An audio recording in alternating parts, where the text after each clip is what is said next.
proses terjadinya Isra dan Mi'raj.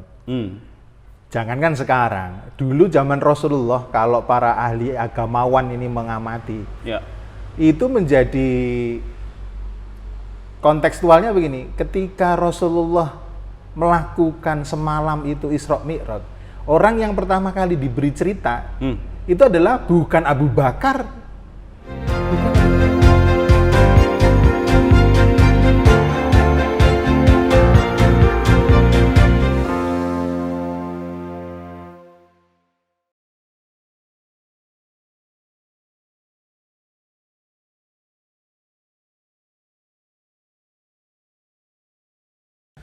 Dalam Quran, Mas Yan, banyak sekali peristiwa-peristiwa luar biasa yang untuk sementara, khususnya bagi masyarakat awam atau mereka yang mendalami agama tapi tanpa didampingi sains, itu menganggap banyak peristiwa yang irasional lalu disimpulkan sebagai sebuah mukjizat.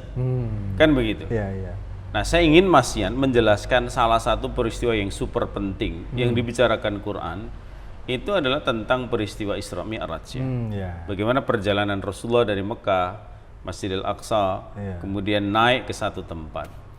Yang ini selama berabad-abad kan oleh masyarakat muslim secara umum sebatas diyakini sebagai sebuah akidah. Ini peristiwa real, kita tidak bisa bantah. Tapi logika kita juga tidak bisa bermain, gitu kan? Nah, gimana menjelaskan ini secara lebih ilmiah, secara lebih rasional di tengah masyarakat kita yang semakin kesini kan menuntut hal-hal itu serba empiris dan rasional. Gimana mengawali penjelasan itu? Proses terjadinya Isra dan Mi'raj. Jangankan sekarang, dulu zaman Rasulullah kalau para ahli agamawan ini mengamati, itu menjadi kontekstualnya begini, ketika Rasulullah melakukan semalam itu Isra Mi'raj, orang yang pertama kali diberi cerita itu adalah bukan Abu Bakar. Bukan Abu Bakar. Kenapa? Biasanya kebiasaan Rasulullah ketika menerima wahyu itu diceritakan pada Abu Bakar. Nah, sahabat ini dekatnya lah ya. Sahabat dekatnya. Nah, sekarang ternyata diceritakan pada Abu Jahal saat itu, yang memang memusuhinya. Apa komentarnya ketika Abu Jahal? Wah, ini bagus, tapi kan ada udang di balik rempeyek itu. Jadi niatnya niat licik. Abu Jahal ini seorang manusia yang kemudian berpikir, wah ini cukup bagus untuk menjatuhkan Muhammad ini. Karena secara logika nggak akan mungkin semalam melakukan perjalanan dari Masjidil Haram hingga sampai naik ke Sidratul Muntaha dengan dua proses Isra dan Mi'raj. Nah, sehingga dia ketika dapat cerita dari Rasulullah begitu luar biasa antusiasnya, bahkan sampai di bawah ke tempat mengumumkan. Kalau zaman dulu kan antara Safa dan Marwah ada bukit. Jadi disampaikan, wah itu kaget. Wah, orang-orang di suku Quraisy itu sangat begitu tertegun. Itu prosesnya dan seterusnya. Itu diriwayatkan dalam Bukhari. Nah, sekarang bagaimana membuat suatu titik temunya sekarang secara saintifik? Sederhana sebetulnya, sangat sederhana. Dalam hal ini saya akan sedikit bercerita tentang dimensi ruang dan waktu. Nah, ini sudah saintifik betul. Supaya lebih mudah, saya contohkan seperti ini. Saya berbicara dulu dimensi 2. Dimensi 2 itu biasanya sumbu X, sumbu Y, X dan Y. Kalau orang awam sederhananya, ya seperti kertas lah. Nah, seperti kertas. Nah, saya contohkan misalkan di sini ada kertas. Ini ada kertas nih. Nah, kemudian ada semut. Nah, ini semut jalan dikit ke sini, menyusuri tepiannya ini. Dari sebelah sini menyusuri sampai ke sini. Nah, kira-kira itu kan butuh waktu yang lama kalau semut yang berjalan di dimensi 2 ini. Nah, saya melihat semutnya.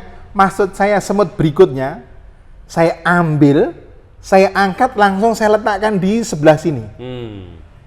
Nah, itulah disebut proses dimensinya berbeda. Jadi dari dimensi 2, ini semut ini saya lepas dari dimensinya menuju ke sini dan saya kembalikan lagi pada dimensinya. Itu sebagai contoh. efeknya apa? Ini lebih cepat daripada dia yang satunya tadi muter ke sini dulu. Ini kira-kira berapa jam? Berarti maksud Mas Yan, yang terjadi pada Rasulullah adalah dimensi yang berbeda tadi ya? Dimensinya. Dimensinya, karena di situ diceritakan bahwa beliau menaiki buruk. Nah, berarti prosesnya kan harus ada buruknya alatnya, sehingga kalau konteks teori di fisikanya itu biasanya, mohon maaf, ada kontraksi Lorentz, ada dilatasi waktu. Dilatasi waktu itu supaya enak saya menjelaskan itu, biasanya kalau dulu saya menonton film kartun. Kartunnya ini ada Donald, paman Gober, dan kemudian ada ponakan-ponakannya. Nah, ponakan-ponakannya. Nah, ternyata ponakannya itu kalau nggak salah ada 4 orang, 4 bebek misalnya. Nah, yang 2 ini dibawa makhluk asing. Biasanya di kartunnya tuh mengelilingi buminya, sekian tahun gitu. Nah, ternyata ketika yang 2 tadi di bumi itu sudah menjadi paman Gober yang sudah tua, gitu. Yang datang 2 ini masih muda. Nah, itu proses dilatasi waktu. Kalau bahasa ininya, L aksen sama dengan L0 akar 1 min V kuadrat per C kuadrat. Nah, itu kalau bahasanya secara saintifik. Itulah sebagai titik temunya yang bisa menemukan, oh ini prosesnya adalah proses yang secara saintifik bisa dibuktikan. Secara saintifik bisa dibuktikan. Yaitu dengan teori itu. Nah, ini yang menjadi titik temunya. Kalau orang berbicara mukjizat, misalkan berbicara mukjizat semata. Nah, kalau kita lihat misalkan ada Nabiullah memukulkan tongkatnya sehingga laut itu terbelah. Terus ada yang menyaksikan. Nah, berarti harus ada saksi dalam hal ini sebagai bentuk mukjizatnya. Tapi kalau berbicara Isra Mi'rajnya Rasulullah, siapa sebagai saksinya? Manusia mana sebagai saksinya? Sehingga kan bisa menjadi di kalangan agamawan ini bahasanya, itu juga nggak bisa gitu. Nah, itu saintifik aja bisa untuk melogikakan itu. Kalau sesama agama, ya sudah, ini memang keyakinan kita masing-masing. Berhenti di situ. Berhenti di situ. Saya pernah baca bukunya Agus Mustafa, Mas Yan, yang judulnya kalau nggak salah Terpesona di Sidratul Muntaha. Kalau dia menjelaskan bahwa proses perjalanan Nabi itu, Nabi itu secara sains diubah bentuk materinya itu menjadi imateri. Apa itu memang mungkin terjadi? Ya, saya belum berkenalan dengan beliau, tetapi saya secara sederhananya saya sampaikan tidak dirubah bentuknya, tetap utuh wujudnya. Kenapa demikian? Nah, saya masih ingat ketika Einstein melontarkan teori postulat pertama bahwa sebuah kecepatan relatif A terhadap B itu didefinisikan adalah kecepatannya A ditambah kecepatannya B dibagi 1 plus kecepatannya A kali kecepatannya B dibagi C kuadrat. C kuadrat itu kan tadi sudah saya sampaikan. C kuadrat itu 3 kali 10 pangkat 8. 300.000 kilometer per detik. 300.000 per detik. Orang saat itu pada menentang. Padahal ini orang-orang sains sama. Jadi terpecah nih atau terbelah ketika munculkan teori postulat Einstein tentang relativitas. Gerak relatif. Nah, bahasanya juga sama, ketika mendefinisikannya saya tetap kekeh bahwa itu adalah jasad Rasulullah sebagai abdun, sebagai utuh, hamba utuh. Jadi tidak ditransformasi menjadi imateri tidak. Kenapa? Tadi saya sampaikan L aksen itu panjang ketika bergerak sama dengan panjang ketika diam dikalikan akar 1 minus kecepatan cahayanya, kecepatan gerak bendanya tadi dikuadratkan dibagi C kuadrat. Sekarang saya beri logika. Rasulullah bergerak itu kira-kira kan sangat cepat. Ketika sangat cepat kan bahasanya kan mendekati C. Betul. Jadi V-nya itu mendekati C. Nah, maka secara matematis bisa saya tuliskan. Panjang saat bergerak sama dengan panjang mula-mula akar dari 1 dikurangi C kuadrat min C kuadrat. C kuadrat min C kuadrat itu 1.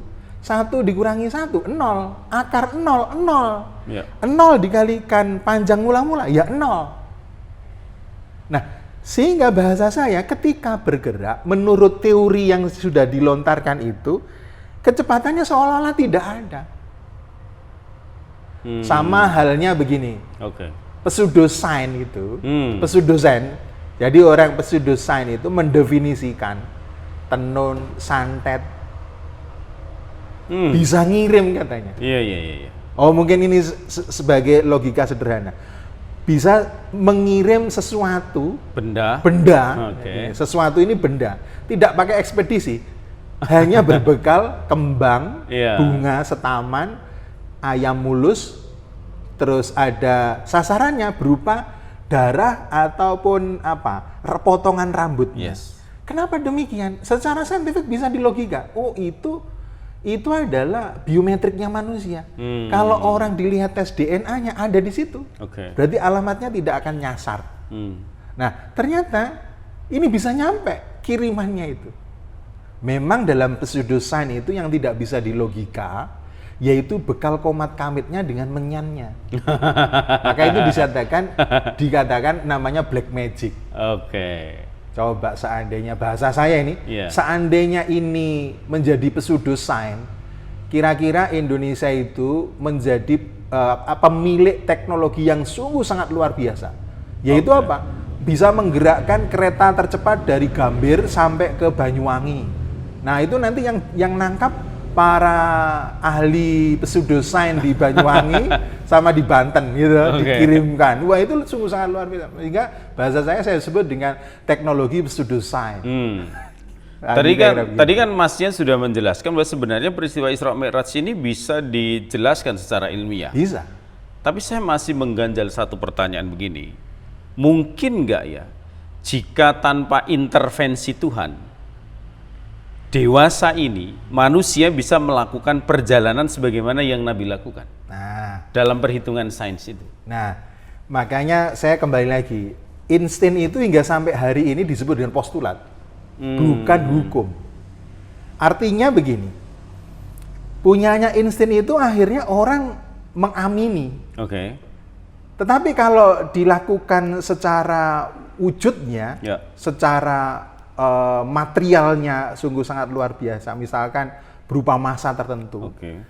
Ini cukup berat, tapi bisa dilakukan dengan sinar yang lebih kecil. Maka turunannya itu ada yang namanya dualisme gelombang. Jadi gelombang cahaya itu sebagai gelombang dan juga sebagai material. Material ini punya massa dan sebagainya. Maka di sini ada namanya energi kuantum. Energi kuantum itu didefinisikan E sama dengan H, ini konstanta Planck dikalikan frekuensi. Kalikan frekuensi. Ini menghasilkan energi. Yang biasanya orang mengatakan energi itu adalah massa dikalikan gravitasi, dikalikan ketinggian, itu energi potensial, ada energi kinetik, yang selalu dengan massa. Tapi ketika sudah ngomong relativitas Einstein ini menjadi energi kuantum. Energi kuantum artinya bisa dibuktikan seukuran-ukuran elektron, neutron, bahkan yang neutron itu sekarang ada quark, itu bisa. Seperti itu. Artinya memungkinkan. Memungkinkan. Apakah kemudian seandainya ya itu terjadi betul ya, orang kemudian bisa melakukan perjalanan semacam itu, apakah kemudian ini bisa dikatakan status kemukjizatan itu akan menjadi gugur? Kalau berbicara mukjizat, ini sebuah kekuatan. Tentunya itu tidak serta-merta bisa diadopsi. Saya misalkan, saya masih ingat ada pemilik Tesla Oh iya. Siapa? Yang paling kaya. Yang paling kaya sekarang. Ya, saya lupa nama siapa itu. Elon Musk. Elon Musk. Elon Musk. Ya. Elon Musk itu sekarang membuat orang berwisata di bulan. Dulu kayaknya mungkin hal yang tidak boleh, mustahil bahkan. Yang mustahil bisa dilakukan oleh manusia tanpa dengan prepare yang sungguh sangat luar biasa. Nah, kalau kita berbicara seperti itu, maka ini dulu orang akan di dunia ini orang semakin menggali potensi untuk itu. Untuk saat ini yang bisa dijelaskan dengan teori-teori secara saintifik masuk. Nah, apakah nanti di model secara utuhnya, itu menjadi eksperimen yang sekarang yang biasanya orang-orang sains itu kedepankan bahwa ini hasil riset. Nah, contohnya tadi yaitu si Elon Musk ini sudah melakukan wisata ke luar angkasa. Coba bisa dibayangkan. Wisata ke luar angkasa. Kemudian ada eksperimen Hyperloop-nya. Orang semakin ya di dunia itu tadi seperti saya sampaikan ada tipologi konflik. Kan begitu. Iya, artinya kalau nanti sains bisa menjelaskan hal-hal yang tadinya dianggap mukjizat, berarti kan boleh nggak ya kalau dikatakan mukjizat itu hanya bersifat temporary. Di satu waktu dia status mukjizat tetap melekat, tetapi dalam tempo yang lain ketika sains itu bisa menjawab, maka kemukjizatan itu bisa dikatakan gugur misalnya. Apa boleh dikatakan semacam itu? Ya, kemukjizatannya kan berarti temporally pada saat itu. Iya. Termasuk misalnya gini, Mas Yan, kasus Ashabul Kahfi. Itu kan orang tidur selama 300 tahun ya. Artinya sangat mungkin sains hari ini menciptakan formula atau mesin tertentu yang menempatkan orang bisa bertahan selama 300 tahun dan tidak mati. Iya kan? Bisa jadi. Sehingga ini sederhananya begini. Ini menjadi tugas Muhammadiyah utamanya. Bagaimana fikihnya ini nanti. Oh, kenapa begitu? Nah, sekarang kalau misalkan orang berpacu dengan kalau orang-orang sains itu seolah-olah tidak ada yang membatasinya. Mau meriset apa saja itu tidak ada yang membatasinya. Contohnya cloning.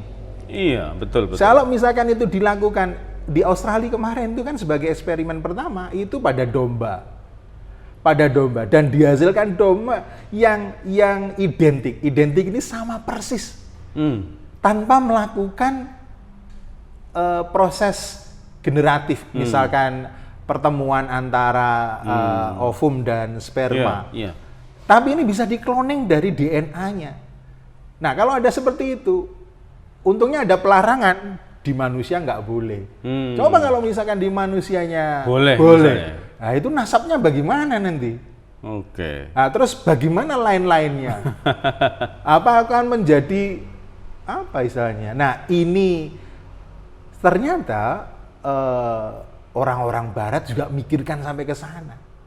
Padahal eksperimennya ini cloning itu bisa.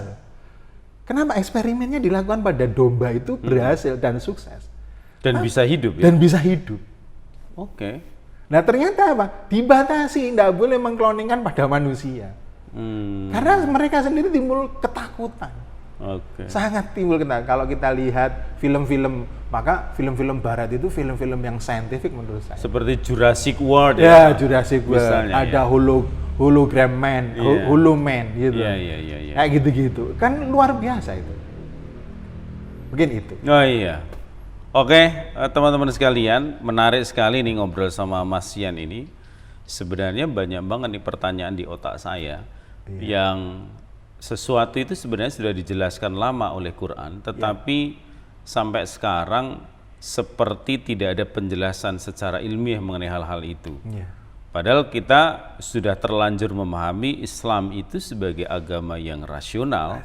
Tetapi tidak cukup pengetahuan kita untuk menjelaskan hal-hal yang seolah-olah irasional menjadi rasional. Saya kira kajian semacam ini dan menghadirkan beliau beberapa kali itu menjadi sangat penting dan akan menjadi satu episode berkelanjutan agar kita bisa mengulik, mengupas dan mengulas banyak kasus yang lain, Mas Yan, di lain waktu ya. Insya Allah. Sehingga Quran itu bisa menjadi sangat saintifik. Meskipun Al-Quran bukan sains itu sendiri, tetapi Al-Quran bisa jadi adalah sumber dari sains yang bisa dijelaskan dan bisa dijabarkan tidak hanya dalam makna-makna konvensional, tetapi juga makna-makna yang lebih rasional. Sampai ketemu lagi di Rumah Berkemajuan yang akan datang. Assalamualaikum warahmatullahi wabarakatuh. Waalaikumsalam warahmatullahi wabarakatuh.